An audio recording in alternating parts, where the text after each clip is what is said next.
Om Sri Matre Namaha. Welcome to today's sloka. Today's sloka is Shani Stotra, a powerful prayer to Lord Shani. I bow to Lord Shani, who has the appearance of blue sapphire, the son of the sun god, the elder brother of Yama, god of death, and born to Chaya and Surya.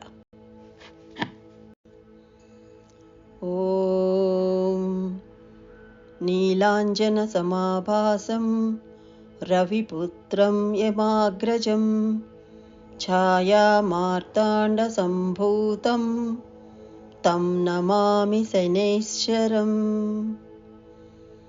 नीलाञ्जनसमाभासं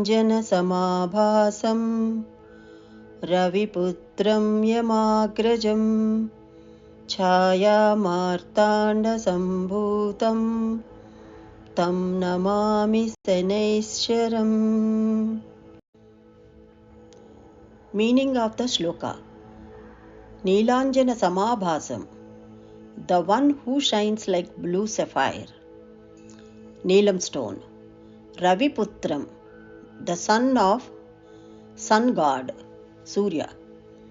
Yamagrajam, the elder brother of Yama, the god of death.